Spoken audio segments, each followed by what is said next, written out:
Yes, children, so this is Bujo, and look at him. He's a fat boy.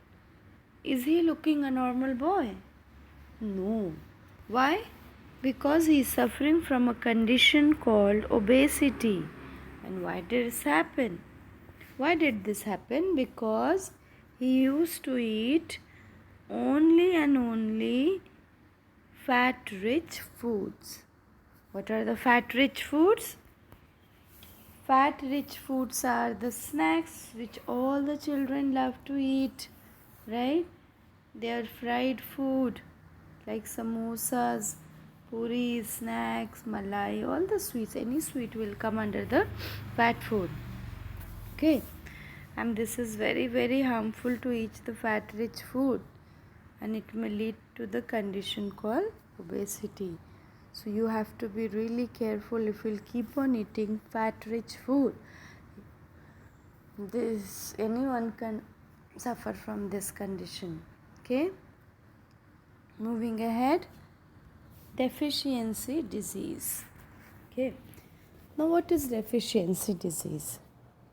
Deficiency disease is nothing but the deficient of any of the nutrient. When you are deficient of any of the nutrient in the body suffers from deficiency disease. So let's underline, a person may be getting enough food to eat, but sometimes the food may not contain a particular nutrient.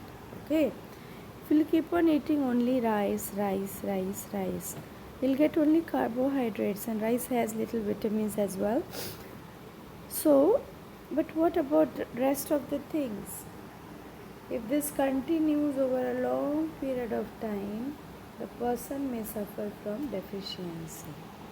Okay, if a boy keep on eating the same food over a long period of time, then he might suffer from deficiency.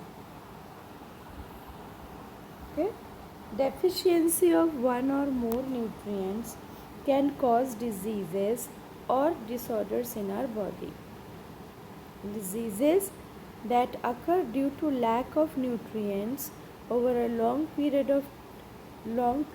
are called deficiency diseases.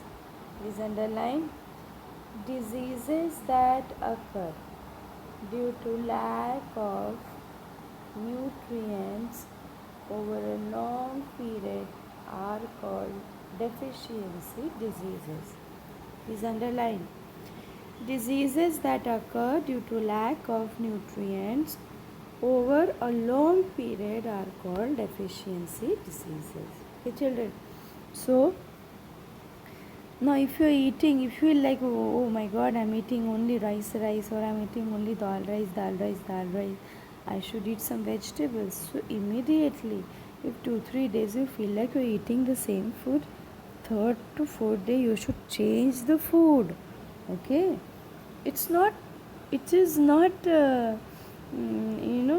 said that don't eat fat rich food at all. You should eat, because our body needs fat. Of course it needs fats, but everything is needed in a particular amount. Okay, moving ahead. Now this is very, very important, children, whatever I am going to teach you now, because this always comes in the exams. Okay, very, very, very important. Please mark it. They'll tell you if the person is suffering from carbohydrate, what kind of symptoms appears on the face. If it is suffering from fats or proteins, what kind of symptoms appears on the face, or in the whole body, what are the symptoms. By looking at the person only, you can tell that whether he is suffering from deficiency diseases or not. Okay, so whatever we are reading now is very, very, very important. Okay, children, please pay attention. Okay, if a person does not get enough proteins in his or her food for a long time, okay, now we are talking about the proteins. What are the symptoms when you don't eat protein for a long time? he or she is likely to have, this is very important, stunted growth. What are we studying now? We are studying about a person who has less protein in the body or eating less protein for a very very long time. So what is going to have in his body? He will have stunted growth. Okay, swelling on the face, discoloration of hair. Hair becomes little. Usually the color of the hair in India is black, but the people who do not get to eat vitamins, their hair become little brownish and goldenish. It's like this. Skin disease and diarrhea, these all are the result of less protein in your body. Okay, so children, you have to be really careful what you are eating. Very very very careful what you are eating.